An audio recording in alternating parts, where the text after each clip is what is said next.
Hey, Tony Gaskins here, popping in early morning. It's 5 a.m. and I'm headed to a breakfast amongst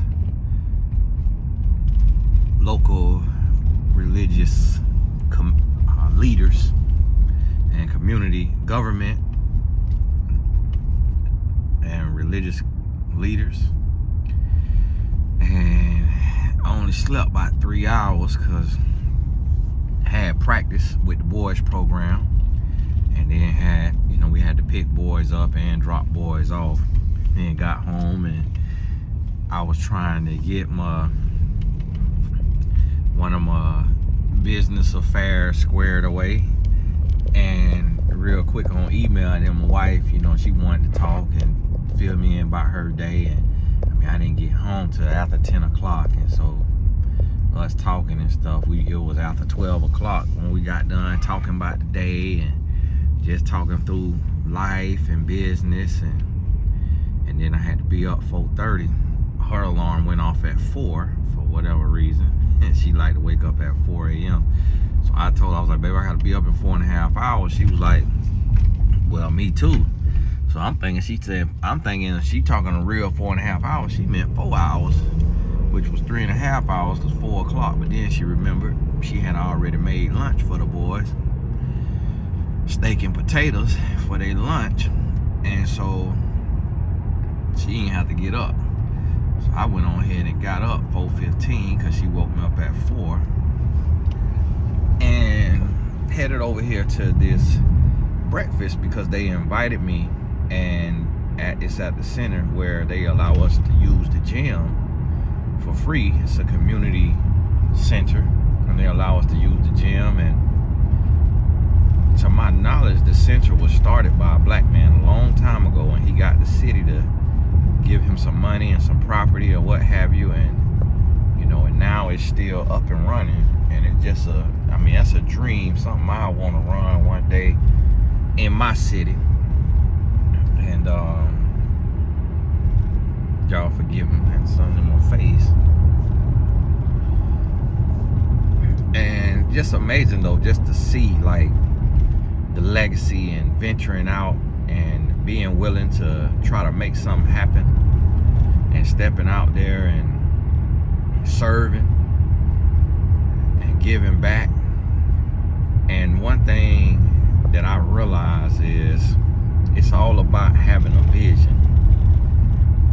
When you start your 501c3, which if you want to start one, reach on out to us at support@tonygaskins.com, and we'll get you going. And when you start your 501c3, you have a mission statement and a vision statement, and that really directs your path in the work that you're trying to do. And so with my nonprofit, Tony Gaskins Family Foundation, we have several programs. So today, after I go to this breakfast, I'm picking up a single mom who is without a place to stay, and we are venturing to help her get into a place to stay. And it's gonna cost thousands. And then after that, I have to put a plan together to get furniture, whether it's donated furniture, stuff out of my house that we no longer need or are using, stuff out of friends and family house that they no longer need and using, and get it all together, get the U-Haul truck, pack it all up and put it in there. And so that's gonna take something. It's gonna take some prayer, some blessings, and then in 2 weeks, taking 16 people to Kansas City, Missouri. And with them 16 people, I believe it's like it's 9 to 12 hotel rooms, and the rooms are $300 a night. And so I say that to say, vision, it costs you. And I think that's what scares us a lot of times, is we get caught up in worrying about how much it's gonna take. And I remember it used to scare me. Somebody said, "Tony, I wanna open a community center." And in my head, I was thinking like, a community center? What the world? That's for the YMCA. You know, that's for them other folks. Like, you can't do that. Ain't nothing you could do. Now I want to open me a community center. And I just throwing the word out there. I'm just putting the word out there. And I met with a young lady yesterday who has an amazing business that I'm gonna be joining as a partner on, and I'll be sharing that with y'all at some point. But you know, her dad works in construction, so I say, hey, see if he know an architect that can help me draw up the plans for this gym. And I'm just throwing it out there. I don't have the money to build a gym, but if I have the vision, then I can get the money.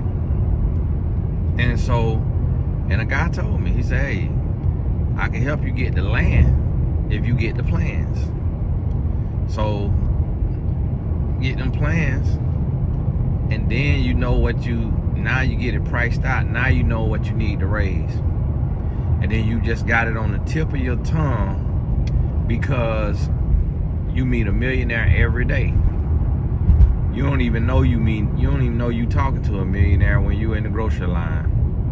You don't even know it. You meet a millionaire every day. And if they ain't a millionaire, they got a millionaire in their network. You don't even know it. Sometimes you meet a billionaire. And the young lady I was talking to, she met a billionaire. Had a conversation with her. The billionaire stopped her because of her outfit.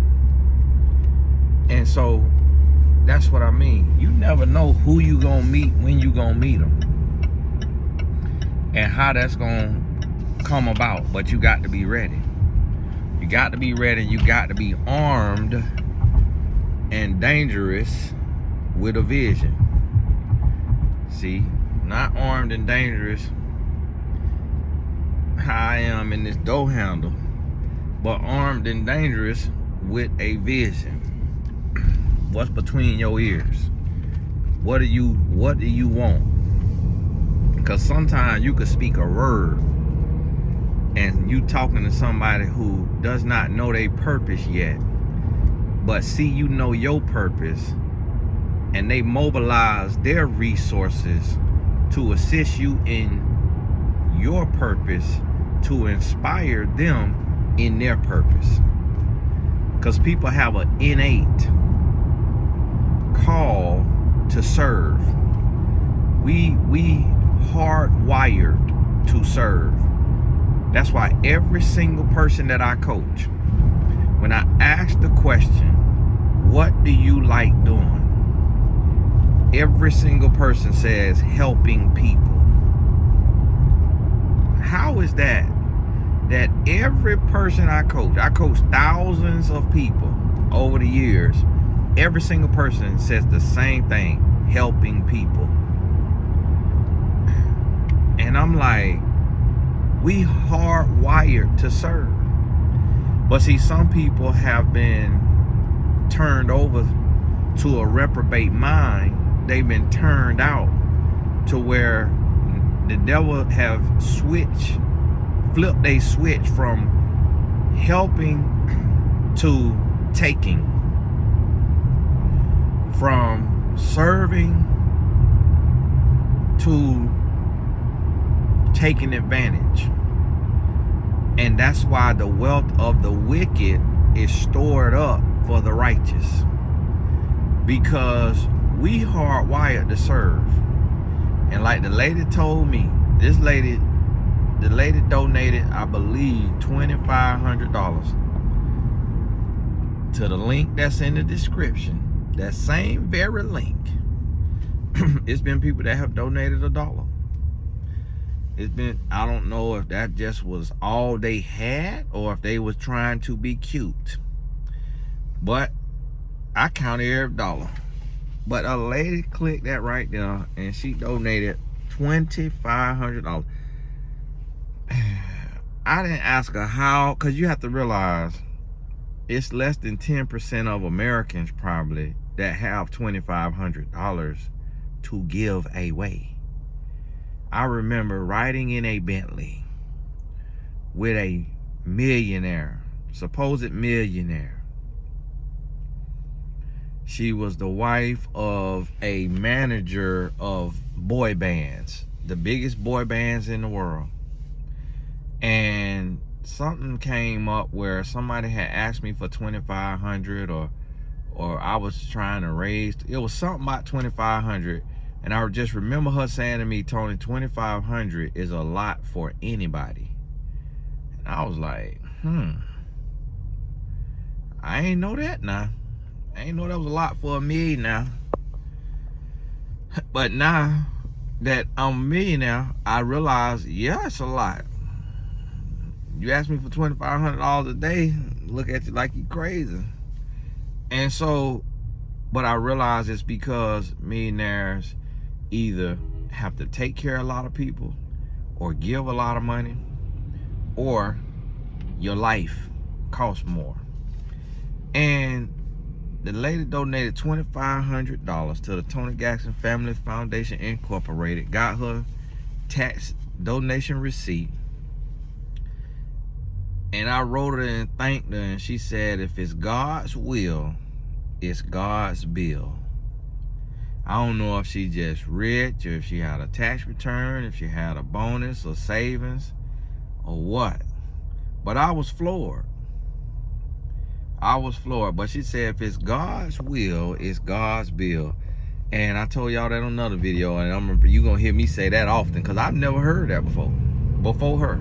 God sent an earth angel to drop a word on me to say, listen, you've been wondering and worrying how you gonna help these boys and how you gonna help their family get a place to stay, them to get clothes for school, food on the table, family getting jobs and business opportunities, and you forgot something. God said, you forgot I'm the one told you to do it. So what you worrying about? And I say, man, look at them. So listen, so I'm doing 15-minute, what I call the Power 15. I got a podcast called the Power 15 as well. And so today on this ride, I'm doing 15-minute intervals. So make sure you catch these videos today. 15-minute nuggets of wisdom. They go together. It'll be in order. But just it probably might get 3 of them off on the way. So just make sure you locked in, because it's time. So write your vision. What do you want to do? And you may say, you know what, I don't know what I want to do right now, but what I do want to do is leave an inheritance to my children. And that's why I named my insurance agency 1322. 1322 agency. And that's for Proverbs 13:22, that a good man leaves an inheritance to his children's children. And so the one way you can do that is through a life insurance policy. If you don't have the earned income and you're not earning it yet, and you don't know when the Lord gonna call you home, then that's why I started my life insurance agency, because I realized that's one of our keys to be able to leave generational wealth. Because you got to leave a plan for it too now, whether that's in a family trust, and it's outlined how this $1 million gonna be dispersed, or this 500,000, or this 100,000. But think about it. Think about what could be done with even 50,000 left to your child. Help them get their first house. That's generational wealth right there, and we don't think about it. So also click that link in the description too. If you don't have life insurance or health insurance, or if you want to join my team as an agent, either you already got your 215 license or you want to get it. But hey, God bless you. I'll be right back.